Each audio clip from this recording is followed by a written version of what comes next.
Hello and welcome. I'm Jennifer Louise, a successful salon mentor, and I find people in and outside of our industry who are crushing it in the marketing scene to bring you the absolute best wisdom and wiseness I possibly can from around the globe, which brings me on to my dear guest this evening. Hello, how are you, Danyah? I'm good. How are you? So good. Thank you so much. Where in the world are you, by the way, first of all? So I'm in Arizona in the United States. Amazing. So it's actually the morning to me, which is great. This is so cool. So it's literally, it is pitch black where we are and beautiful and sunny where you are. So Danyah, give us a little short, brief description of you, who you are, what you do, and a short whistle-stop tour of what your marketing industry knowledge is. Absolutely. So I am currently a content strategist. So I help brands figure out what they're creating online and how that's speaking to their customer. My background, I worked in traditional film and television in their departments for digital for 5 years.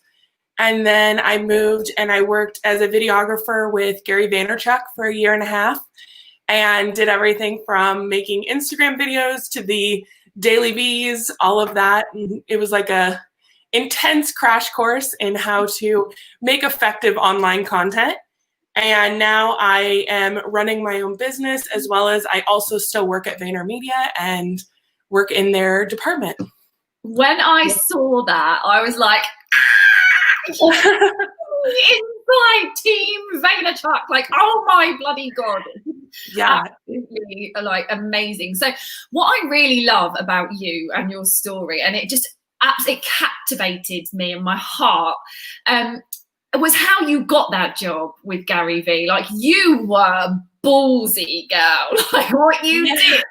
Tell everyone how you scored that position. Yeah, so basically at the beginning of the end of 2018, I was kind of in a weird space. I had just tried to start my own business and it failed. I was, kind of in not a good place. And I was like, well, I've got nothing to lose. Gary had just announced that he had his wine coming out in 2019. And I was like, okay, so I'm going to take this corporate video that they had made that was beautiful, but so not made for Gary fans. And I'm going to recut it into a teaser. And it was a 54-second just teaser clip about Gary talking about the wine. And then I tweeted it at Gary and was like, hey, hope you like this. And almost immediately got a text or a message from Empathy and was like, we love this. Can we use it? Because they needed stuff for the new Instagram handle. So I was like, absolutely. And then 2 days later, I put in an application on their website. I was like, I literally have nothing to lose. I need to learn more about marketing. Like, there was clearly something that went wrong in my first business. So like, let's go to the source. And long story short, I got the job, and I literally went from December 11th, doing my first interview, to being in New York February 15th. Wow. So it was crazy and quite the tornado. And what I love about this whole story is the fact that, you open up a business, it basically fails on you, which is down and due to marketing. Any business failure is the fact that the marketing isn't right. We know that. So you literally go to the freaking king of marketing and go, you know what? And this is what this channel is all about. Finding the person that does the thing that I need to learn really, really well, and then go learn from them. And that's exactly what you did. And I just love the ballsiness and just the way you were like, out of my way, guys. This is for me. I'm taking this chance by the horns. So what happened after that? How did working for Gary really change your view on marketing? Yeah, so I mean, working for Gary changed everything. So I know that sounds so like culty, but it's really not. He's genuinely a very intelligent marketer on so many different levels. And I think it really taught me not only how to market a business, but how to run a business.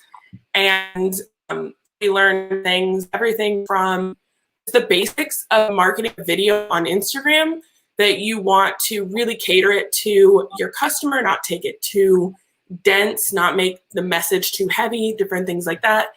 And all the way down to the back end. How do you source content? How do you find what people are looking for? How do you read comments and community manage? It was full access. It was very cool to be able to pick his brain and see how his team functions. Because his brain is not normal, is it? It's no. These opportunities and chances, like laser focused. He like literally taps into things that most human brains can't even see is there.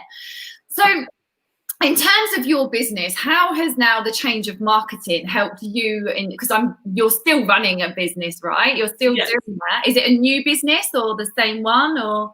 So it's a new business. Prior to moving to New York, I was running what I thought was an agency. And looking back after, the jump, I'm more specialized in terms of I now am understanding what I'm good at is strategy and content creation. So how can I provide that to people that maybe don't have that skill set or don't have time to execute on it? And so it's very niche down, very specific as to what I'm offering. But it's night and day. It's very cool to go in and understand the long form vertical of marketing versus being like, I'm gonna, how do you eat an elephant one bite at a time kind of thing. Like I was trying to run an agency and didn't understand what an agency did. So now I am kind of going in and saying, I really, really understand this specific place and I can provide a lot of value in that vertical. And I don't try and do everything, which is night and day. It's quite funny because today I've spent the day coaching for 365 Hair and coaching social media. And a lot of questions were coming up around, should I pay someone to run my Instagram account? And I don't ever find anyone that runs a salon Instagram account very well outside of our industry. However, the fact that you've niched right down and you focus on digital video creation, like that is something where I would put my money. If I was paying somebody to do something on my social media, not to grow my following or post out normal posts, because I don't think anyone gets my business the way I do, and my social media is very successful, but I would pay someone to create me video. And I think it's a completely different kettle of fish there. I cannot create, I can do a TikTok and I literally look like the old lady. My daughter's like, mother, get off of TikTok, please. And actually, I'm obviously doing something really well, because yesterday or the day before, I found a fake TikTok account with me. So I'm creating more TikToks than I've ever created about me, on me, and pretending to be me. So I'm clearly doing something well. However, ask me to put together like a marketing video, I couldn't do that. And I certainly couldn't do it to the caliber that you could. So what are some of the things that, our group is hairdressing salon owners and stylists that are trying to stand up above the rest of the hairdressing industry in their local area. So what are some of the videos that we could be creating to really push our brands? Well, I think, first of all, in the beauty community as a whole, the hairdressing community, I think there is such a lack of people willing to get in front of the camera. There's so many people like, I don't want to put my face out there, and people identify when they can identify with someone. And so I would definitely say putting yourself in front of the camera, talking about your story, talking about who you are as a person is going to be far more effective than just showing what you do. They always say, talk about your why. Why are you in this industry? Why do you care? Why do they need to come to you over someone else because you provide that extra value? I also think creating videos around the questions that your clients ask you. And a lot of people are concerned that showing how to trim your bangs every 6 weeks is going to reduce their clientele. And really what it's going to do is show that you're an expert and show that you value their experience above other areas. Okay. And above your profit margin. So you're going to actually, it sounds counterintuitive, but you're actually going to reap more rewards by giving away more free content and information, because people are like, wow, I can't believe she told me how to trim my bangs or how to properly shampoo my hair. And now, obviously, the next time I need a haircut, I'm going to her. Yeah. Do you know, it's quite funny because lots of people in the marketing space have said that to me, especially during lockdown. They were like, any marketer that I was talking to were like, you must show people how to trim their own hair and apply box color and all those kinds of things. And me as a hairdresser went, no, absolutely can't do that, because especially with color, I would never ever endorse like box color, home hair color. Mm-hmm. I wouldn't want to put my name on it. But the fringe thing, I kind of put it in the same box as the box color and never did it. But actually, like when I think about this with marketing perspective and thinking about strategy, I do think that you guys get that bit right. And I've stopped myself from doing it so many times. And there's this massive pull in me, like I go to do it and then I don't, and then I want to, and then I don't, because I don't know how the industry are going to take me. There was one stylist that was showing, a famous hairdresser, showing you how to cut your hair and things at home. And the industry went mental, literally wanted to kill him, because he was like giving away all of our secrets. And it was just like, oh my God. And that really put the nail in the coffin for me. I just didn't do it. But I can see what you're saying. And I agree with what you say. Well, and I think also, even when you look at color, like the idea of box color, you can go on Amazon now and you can get, you know, all of the same supplies and quality that you guys have industry-wide. Unfortunately, that's just democratized. What's not available is your expertise. What's not available is like the years of training and education that you guys have put into being good at your craft. And I think more than keeping kind of the supplies and the methods secret, it's more about sharing like what makes you guys the superior option. Because like if we all can go out and find like a jar of bleach and a developer and do, you know, essentially based on YouTube videos, a pretty close job. Are we going to do it as good as a hairdresser? Heck no. You know what I mean? So it's like, how do we balance those things and how do we bring that value through your video? Yeah, I do agree. I really do. So why is video so important right now? I mean, honestly, it overperforms. It's not even that it's that important. If video stops performing tomorrow, I will happily go out of business kind of thing. But it's effective. Stories, video, IGTV, you know, YouTube is now doing shorts. Like, video is effective. It catches people's attention, it keeps their attention, and it allows you to very easily share an idea. So I think also, you know, prospective new clients get to feel you as a human being, the human behind a business. And that's all any business has tried to do in the last 600 years of being around, you know, putting a human heart behind some bricks and mortar, so to speak. And I think a video really allows you to do that. And when a new client can hear your voice, knows what you sound like, knows the kind of words that you use, you know, connects with you if you're funny and you make them laugh, then when they come to visit you as a hair salon, they know what they're going into. They kind of feel like they're already your friend before they enter in. And I just think that's so important for us salons to be creating at the moment and standing out. Where do you come up with your content ideas? Because, oh boy, we need to create a ton of content right now, right? So I think there's multiple steps coming up with it. You can find it in your comments. Your audience is already telling you what they want to see. So make sure you're reading through comments. If you're not getting enough comments, engage in Instagram stories with a question. People will then tell you what they want. I think a lot of times people get told what they want and they don't feel like it maybe fits their brand or fits their story, but those people are following you for a reason. and they genuinely want that information from you. So, you know, I think we tend to, like you said, put roadblocks up.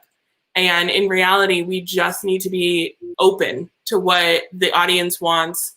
That is not, obviously, you're not going to want to like take a hard right and go into a completely different area. But if someone's asking you how to cut their fringe, like, you should try and do that because that's what they want and they want it from you.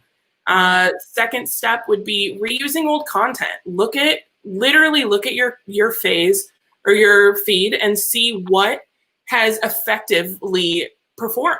What are people interacting with? What's your engagement level? What's had the highest views? Maybe something went viral. How can you repurpose that and also retell that story in a new way?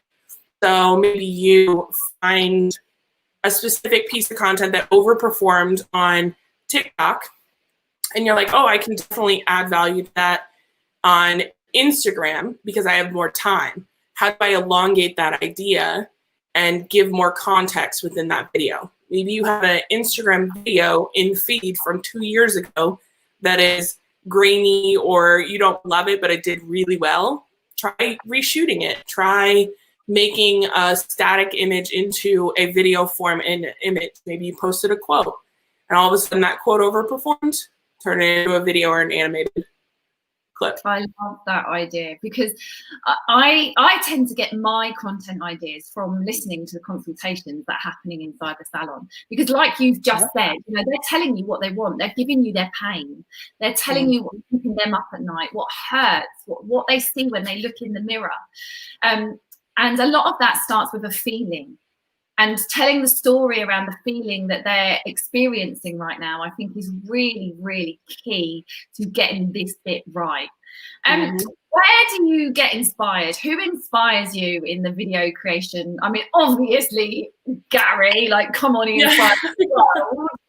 Where else do you look for inspiration outside of Team Vaynerchuk?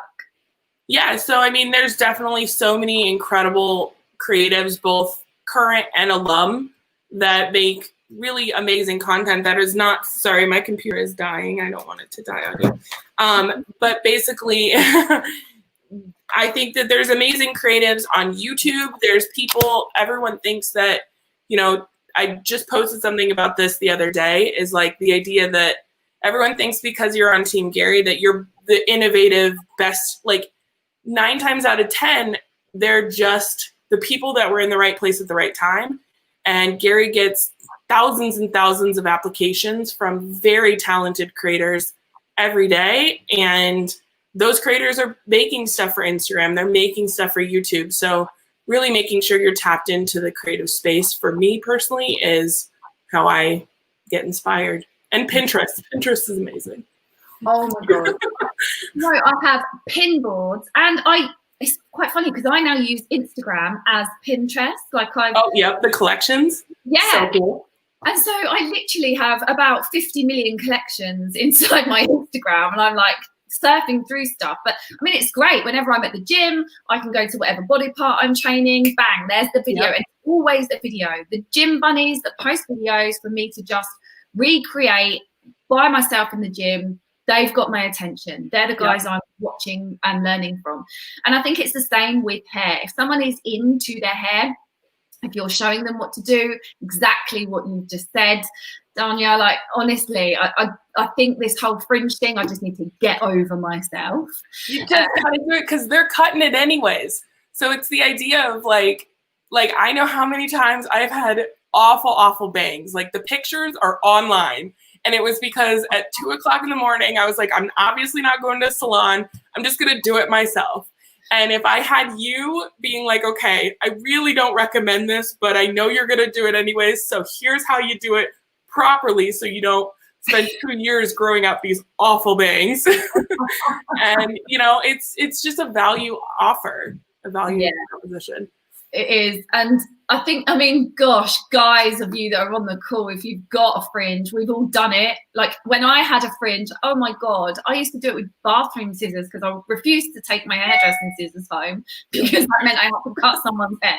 And I was not doing that. Like, work is for work, home is for home. I refuse. No one's getting a haircut in my house. I don't even cut my kids' hair. They have to go to the salon. And honestly, I'd be there with like, I've even done it with like nail scissors. Yeah. I mean, straight up, I've done it with nail scissors. I've done it with kitchen scissors, fabric shears, like terrible. And like, yeah. Oh my God. Drop me a comment, guys, for those of you that are watching this live. Who here in the room, fess up, has cut their own or hair with something other than a pair of hairdressing scissors? Because I think that's pretty much most of us, if we're all honest. Okay, so what do our ideal clients get from video that they don't get from a post? Sorry, Someone hijacking you there. I'm having some technical difficulties. Bear with me. What, can you repeat your question? Sure. So what do our ideal clients get from a video that they don't necessarily get from a post? Yeah, so I am a big advocate of video for clients that are trying to build their brand, that are trying to get an audience to know who they are. Because like you said earlier, it really does break that fourth wall. Our brain does not register that we're staring at a screen. Biologically, when you see the movement of a face, your brain says, oh, that's another person and I can talk to them.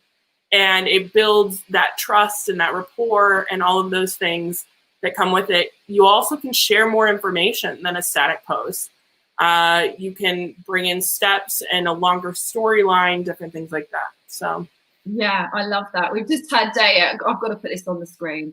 I don't know who this is, guys, because whoever this is, my apologies. I can't, unless you click that StreamYard can show me who you are. It doesn't. It just says Facebook user.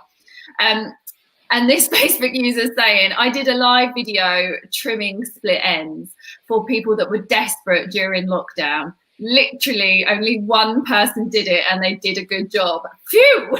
I absolutely love that. And well, and I think also you guys have such an opportunity with people being locked down and the world, from what I've heard, a lot of places are talking about going back into lockdown. You have such an ability to really talk to your customer in a time where they can't come to you. And you're staying at the top of mind.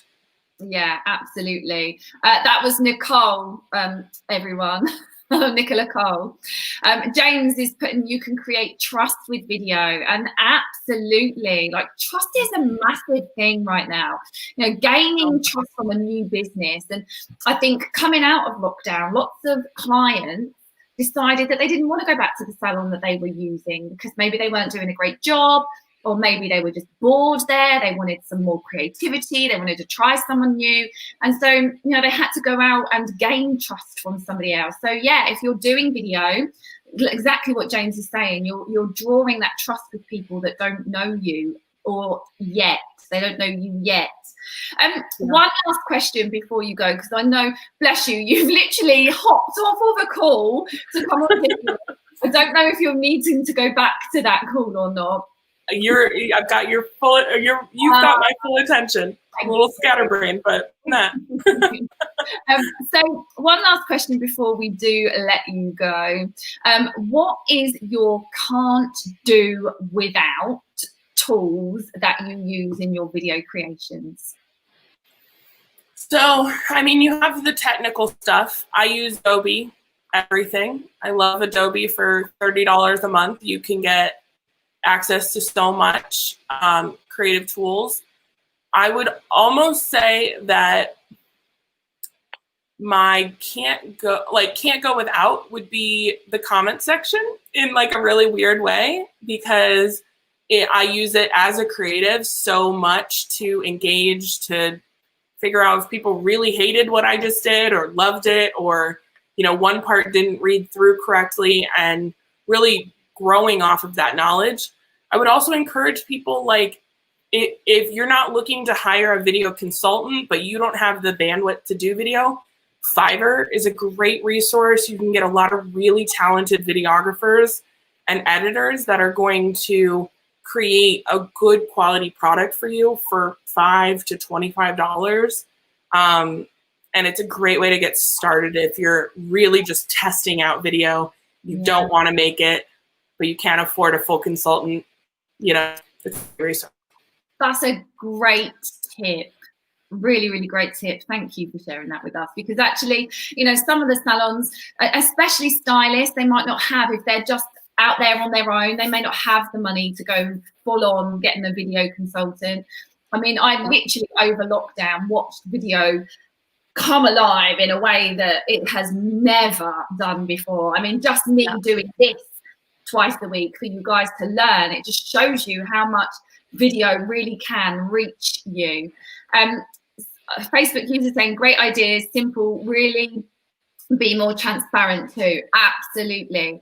I felt the same about the fringe trim video. I believe we are just being protective. Yeah, I think so. It was like, I don't want to be seen to be giving away all our tips and tricks, but a fringe is just a fringe. It's not, I'm not showing you how to apply color and how to do multi-tonal, three-dimensional color. So yeah. Well, I mean, like, if you want to get really crazy, do that. Like, be clear that you don't recommend it, but it's kind of like parents telling their child they can't date someone. Like, we're all out here cutting and dyeing our hair either way. So it's like, how do you as a brand say, okay, I have the skills to do this correctly. I'm available if you need me. But I know you're going to do it anyways. So it's like, I'd rather you maintain the integrity of your hair, like value your customer over your methods. And if your customer is doing it, you're just going to have to color correct it later if it doesn't work. Yeah. I went through a color correction a couple months ago and it was a mess. My hair was orange, and it was because I'm not terribly romantic about my hair, and I think those are the people that are going to watch your videos and get the most value out of them, because they are taking kitchen scissors to their hair, because why not? It grows back, and you don't want that. They are. What really, really frustrates and upsets me actually about our industry is I was putting together some slides for the 365 training that I did today. And when I was preparing these slides, I was searching YouTube frantically. And what I was trying to find was an example of a salon putting great video content out there, teaching you how to do these things. And all I found were non-hairdressing influencers showing me how to plait my hair, how to do a top knot, how to put it in a bun, how to make it look messy but still sleek. Like, they're not hairdressers, and they were telling everyone how to do the thing that we do and get paid for. It was really frustrating me. Or color houses putting videos out there teaching technique, but for hairdressers. Well, guess what? If I was going to put a box dye on my hair, I would be watching the videos of the color houses, applying color to learn how to put it on my hair myself. Yeah. So they're getting this information, but they're not getting it from us. They're getting it from people that aren't qualified, apart from the product houses, obviously. They're getting it from influencers that's never done a day of hairdressing school in their life. And it so frustrates me. Really does annoy me, like rant for Jen for the day. Well, and I think you also are in such a great space to add that expertise to it. There really is a white space. I can only think of one or two hairdressers that genuinely create content geared towards the customer, like you're saying. And so it provides not only a brand opportunity, it provides you a scaling opportunity. All of a sudden, you've got an online brand because you've really, again, made content for what people want. Not making content for yourself is kind of the biggest hurdle a lot of people have to get over, is like, why are you making what you're making? You're making it for the people that are asking for it. So like, what do they want? Why are they on Instagram? Why are they on Pinterest? Why are they on that platform? And how can you give them what you're good at there? Yeah. I agree. And I think in our industry, the one thing that really, really lacks is learning how to market. And that's why during lockdown, I've stood up and gone, do you know what? I am going to teach you all, if it kills me, how to market your business. Because salons, they are so in love with hairdressing that they're very lucky if they then go off to learn how to run an actual business, and then to go and then learn marketing to make that business successful. is a step too far and they don't do it. So that's what I bring to this community and this industry. And it's my absolute passion. I think probably in a former life somewhere in the millions of years that I've lived, obviously, I must have been a marketer at some point. No doubt. I mean, you're a marketer now. That's the thing, is like, everyone, inherently, you are a marketer, because all people read body language. We have so much nonverbal communication. Like, every time you go on a first date, you're marketing. Every time you go into a job interview, you're marketing. So it's about, how do you equate those same social cues that you just know naturally to your business? And that's marketing. Great. I was actually watching a video the other day on TikTok, and it was a guy talking about the same thing. He was saying, why do men market themselves in the beginning of a relationship as, I'm going to buy you flowers, I'm going to bring you wine, I'm going to take you out and wine and dine you. And then when they get in the relationship, that false advertising, gone. No more wine, no more swooning, flowers, all gone. And he was going on a massive rant about how men basically fake market in the beginning of a relationship. And it is. Well, and, you know, so many situations where people come to me and they're like, I want my Instagram feed to look like a spa. And I'm like, okay, cool. Who's your customer? 14-year-old to 18-year-old girls. I'm like, okay, cool. So a high lux image is not going to play to that audience. Yeah. I want my audience to look like a spa audience, is like not necessarily the most helpful thing. So I'm like, start with what you provide, what you know, what you learn, your expertise, and work backwards. Who are you providing that to? That's who you need to market to. Yeah. And that, you know, everyone wants to focus on what everything looks like. And while that's beautiful, if it doesn't speak to your audience, you've just wasted your money and your time. Yeah, absolutely. Absolutely.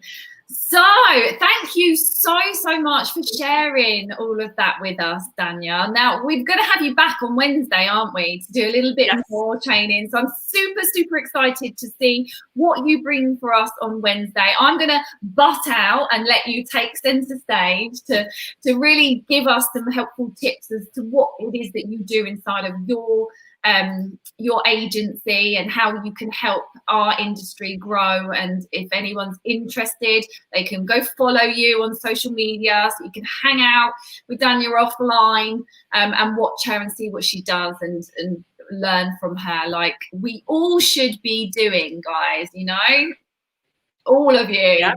To you, all go hang out with her. So I will put her Facebook name, well, it's in the comments already, so Google her in Facebook, find her, follow her, hang out with her, watch what she's up to, and we will catch you back on Wednesday, where we're gonna just open up the world of video just a little bit more for you all. So before Wednesday's training, girls and boys, I suggest that you should spend a little bit of time just brain dumping, okay? What one thing, and I just want one thing, because if we make a massive, great big list and we're gonna wanna choose every single one of them. So I want you to brain dump all the pain and problems that your clients are gonna be experiencing. And then I want you to just circle and pick one thing. What one thing could you make a video about, okay? And then we're gonna unpack that on Wednesday for you to then, go off and make a video. Now, I don't care if it's a live, an Instagram, an IGTV, a TikTok, an Instagram Reels, but we need to start showing up. Our clients are crying out for us. Okay, that is your homework, team. I will catch you all on Wednesday, 7 o'clock live, right here inside the Successful Salon Team Training Room in Facebook. We are also live over on YouTube, and we will also repurpose this for a podcast. So if you are listening to this many moons later on the podcast, drop me a little comment, because we always watch the comments and we always comment back. And the same if you're over on YouTube too. Girls and boys, take care. Have a wonderful rest of your evening. Don't forget to come to the next training with that one thing that you're going to make a video on, and we will catch you all live Wednesday night. Mwah! Lots of love. Take care. I'll see you all soon. Bye-bye. Bye.